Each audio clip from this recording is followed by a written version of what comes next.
such an asshole! Everyone, the old captain here, assholeconsulting.com. And remember, if our free speech isn't free enough, according to YouTube, or other people's free speech is freer than ours, and this channel ever gets canceled or whatever, we have a backup channel at dailymotion.com. That's Daily Motion, Aaron dash, not hyphen, Clary, not underscore. And then also we upload some of the more cooler videos, which I know isn't grammatically correct, but I'm the author here and you are not. The more cooler, the way gooder videos that I do, the originals, are also uploaded at Assholes Consulting's Facebook site. So you can go there, facebook.com/Asshole Consulting. I also set up a Twitter account, but you can worry about that later. Anyway, I didn't know if he wanted to be mentioned. We all know him, but I'm just going to assume he doesn't, and will remain anonymous. Hello, dipshit. I have been reading much on affirmative action-related admission to Texas University lawsuit, the Texas University lawsuit case involving one Abigail Fisher, otherwise known with the hashtag Becky with the bad grades. There's much written on the subject, but I will send one article to get you started, and he cites something from Vox.com. You can look this up, just search Vox, Fisher, Texas Affirmative Action Supreme Court. I would love for you to share your opinions on the matter and what they mean for other young men attending college this fall. So, I had to go and take a bunch of pictures of the article. I'll just read through. I read through it before, but I'm going to read through it again so you know what we're talking about. Also introduces the topic. Come on. There we go. All right.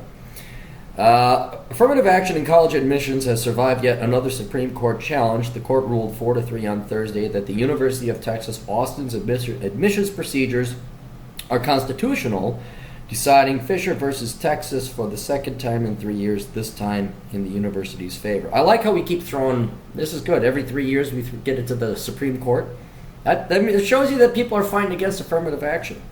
Justice Anthony Kennedy, running for a 4-justice majority that also included Ruth Bader Ginsburg, Sonia Sotomayor, and Stephen Breyer, concluded that the university's consideration of students' race was constitutional. And here's the full thing. Elena Keegan recused herself because she did work related to the case. Oh, wow. Now, she didn't recuse herself during the thing for Obamacare, did she? University of Texas Austin had specific goals for diversity of its student body, and the majority was convinced by the university's argument that they could not achieve those goals in any other way. The University of Texas Austin's admission plan was somewhat unique. Kennedy cautioned that the university should continue to reevaluate the plan as more evidence emerges about its effects. And so the opinion itself doesn't make sweeping proclamations about how long affirmative action will be necessary, as former Justice Day Sandra Day O'Connor did with Grutter versus Bornlander in 2003. Next page. Still, when the court voted to take up the Fisher case for the second time in 3 years, many speculated that this would be the opinion that gutted the use of race in college admissions. Instead, the case was an outright win for the University of Texas, and the court liberals, although it reiterated colleges that their affirmative action plans will have to meet high standards if challenged in court. Why Abigail Fisher sued over the University of Texas admission policy? The case Fisher versus Texas challenged the UT Austin's administration procedures. Most of its students are chosen by admitting the students at the top of every high school class in the state. Because Texas's high schools are generally racially homogeneous, that ensures a certain amount of racial diversity. The majority black high schools send black students, the majority Latino high schools send Latino students, and the majority of white high schools send white students. But the university also admits some of the students who aren't in the top 10% of their high school class through another process. No, sorry, I misread that. But the university also admits, not it confesses, it admits into their program some students who aren't in the top 10% of their high school class through another process, one that takes into account musical and athletic talent, as well as race and other factors. All right, so we're really slumming it in this. We don't want academic performance or excellence. We want, you can throw the balls real good, and hey, you can play the music. And I believe the great Matt Baldoni would like to weigh in that musical talent, you don't want to go to college for music talent. You just want to become a musician. That's the process that was challenged by Abigail Fisher. who was denied admission through the so-called holistic review. Fisher has since graduated from Louisiana State University, but her challenges to the University of Texas admission policy last longer than her college career. Next page.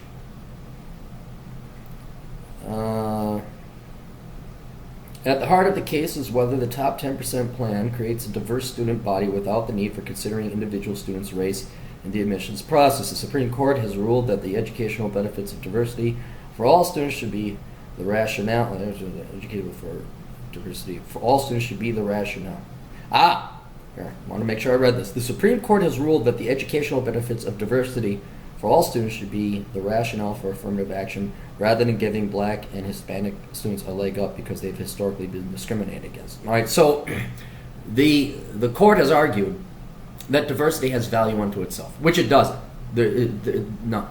Diversity, just because you're black, I'm white, you're female, I'm male, that doesn't give you, me, or anybody else that doesn't bring any advantage whatsoever. You might have a difference of opinions, or different colors, you might have different pigmentation in it, but that is not excellence. That is not accomplishment. That is not meritocracy, right? So the Supreme Court is admitting that it is ruling based on that diversity has merit unto itself. And that's just wrong. It's just false. So that's an important key to make, a point to remember. All right, there we go.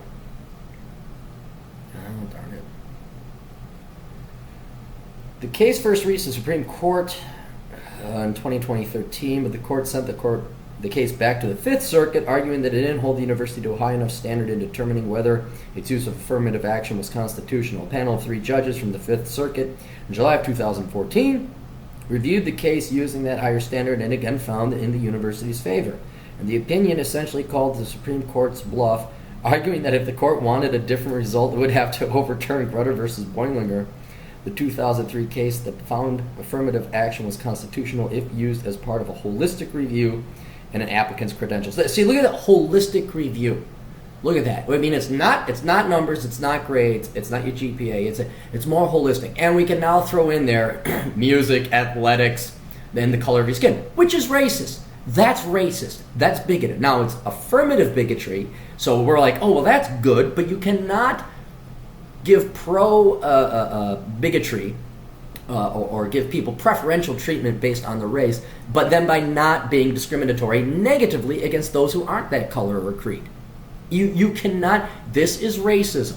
It's a two-way street. It can't oh, there's good racism. No, because by default, if you're discriminating against one, or if you're pro giving preferential treatment to one group, you are by then default discriminating against the others. It's like, hey, you got 3 kids, and you gave one kid a brand new car for Christmas, you gave the other kid a piece of dog shit, and you gave the other kid a cold drink. No, this is all good. You see, it's pro. We discriminated favorably against our son, who we gave the brand new car. Meanwhile, the other we don't hate them. This is good.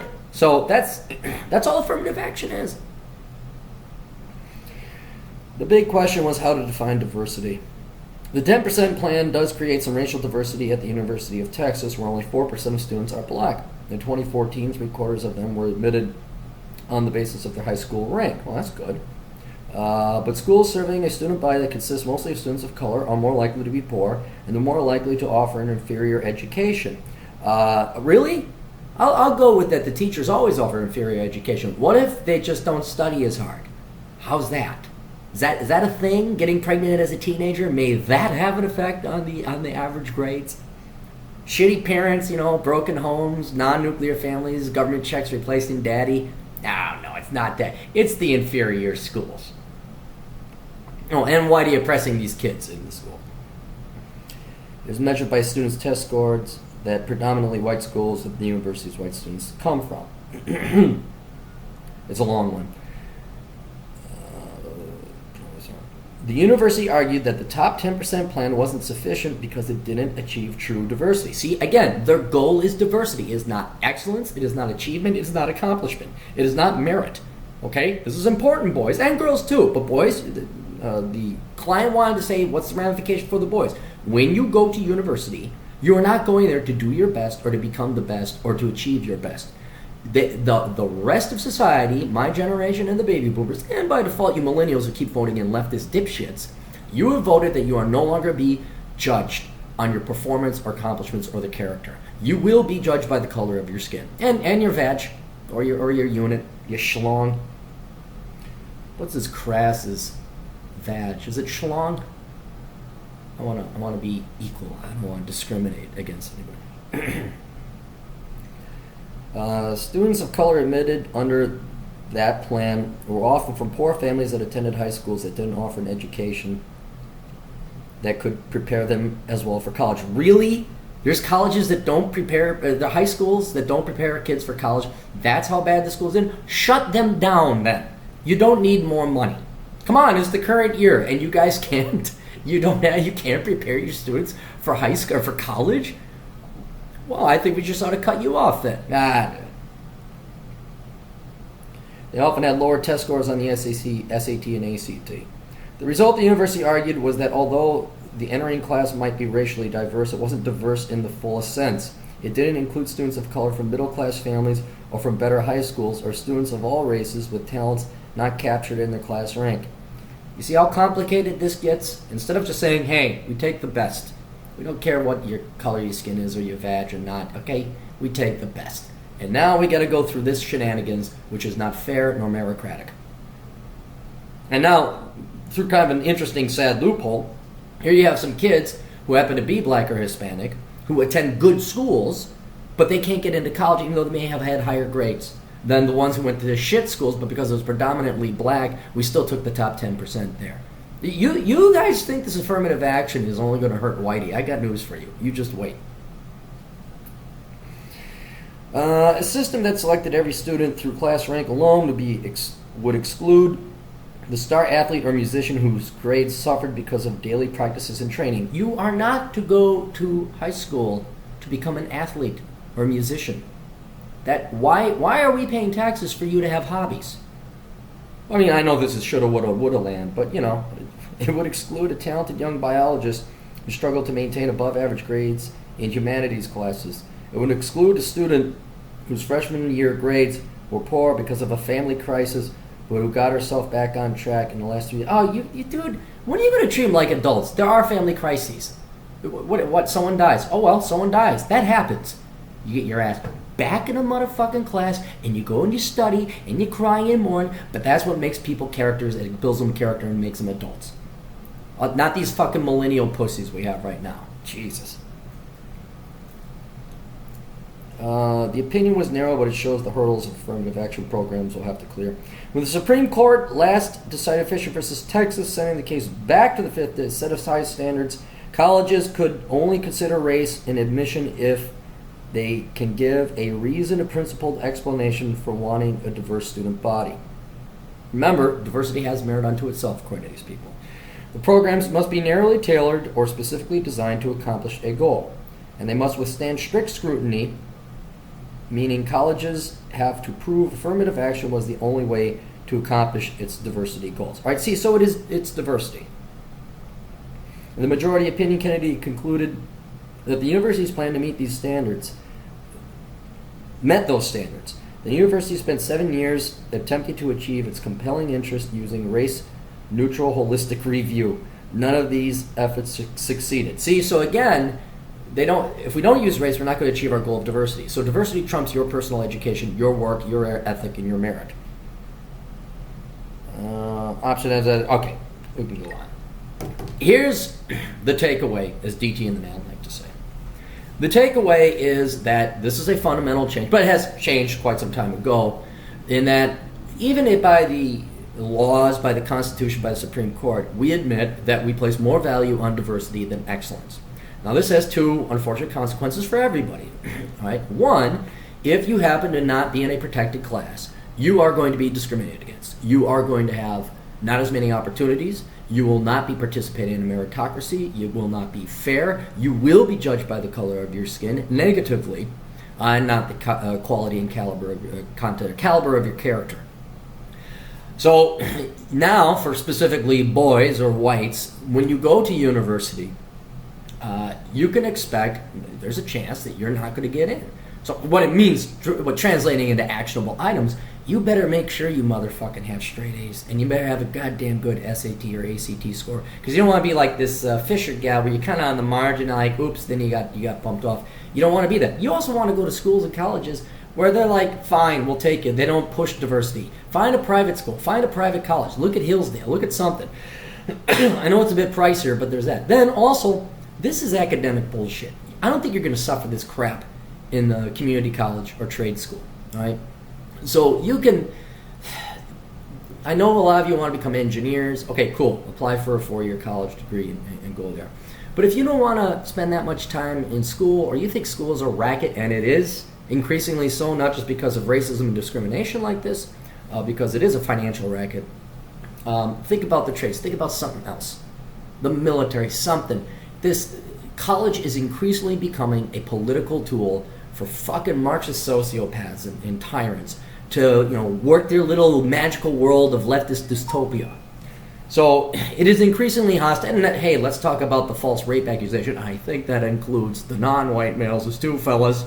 You got these gals thinking there's rape hysteria. College is just not for men. Increasingly so. There's programs, there's some colleges, there's ways to get an education. I'm not saying education isn't for men, but you look at, fuck Mizzou. If you're white, what the fuck are you doing going to the University of Missouri? Fuck that. All right, you fucking leave. And I thought some people have University of Missouri. Their things went down. So don't give your money. Now, the ramifications for those who not or are of a protective class, it really, and I know this is only going to reach about the minds of, I'd say, 10% of you, but on my channel, all of you listen because you're, but I'm saying, of a whole, if we look at voting patterns, only 10% of the minorities or protected classes are really going to intellectually, honestly appreciate this and realize how much of an insult this is. How do you know you're the best?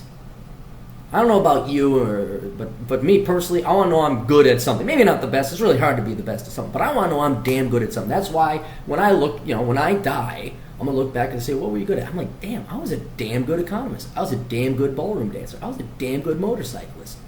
And the way it was determined is, well, by merit, through trial and error, through the scoreboard of life.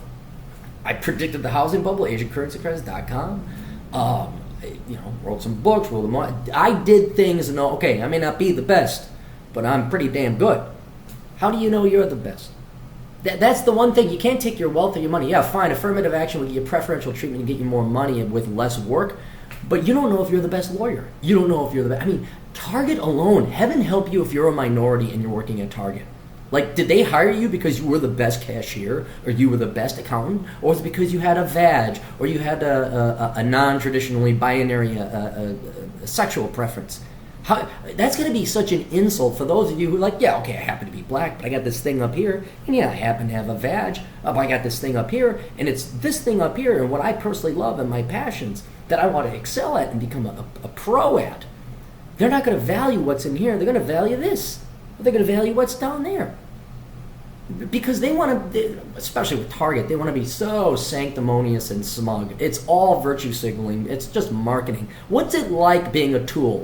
Seriously, that's what you are. You are a propaganda tool if you're a minority working at Target. Because they just love trumping on. And it's not just Target. These corporations, look, see, we're not racist. We're not racist. To take that away from your life so that you don't know whether or not you're truly excellent, that's got to suck. That's just got to suck. And it is sad because, yeah, there are obviously minorities, male, female, whatever race, that are excellent. I can't mention his name. One of the best damn cops I know, fucking American hero, man. He's black. And then you have Marcus Brown, who's the world's worst AR-15 shooter. He's not going to, he will never, sorry, you just aren't going to, Marcus, you're not going to know. You don't want Marcus on your side in a war. You just, here's your pistol, cover my back. Don't touch that AR. Just go over there and don't cause no damage.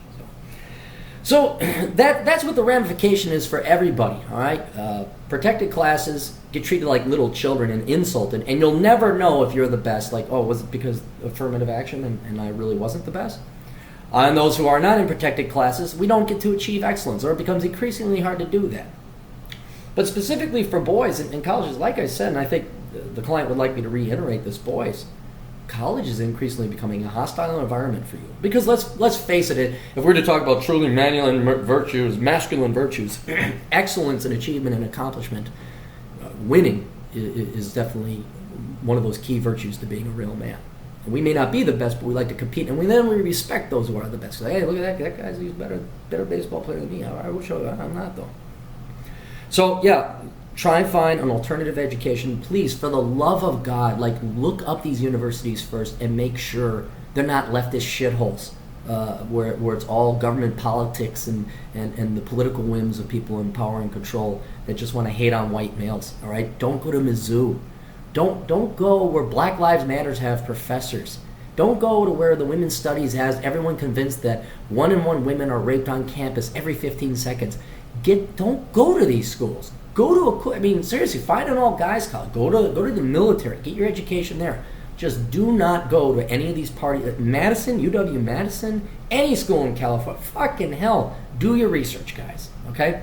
And then you go into these schools where you don't get no preferential treatment. It is a real meritocracy. You'll find out whether or not you're the best. And then you'll have pride. And no fucking government policies can ever give you that. Anyway, best of luck to all of you. Toodles.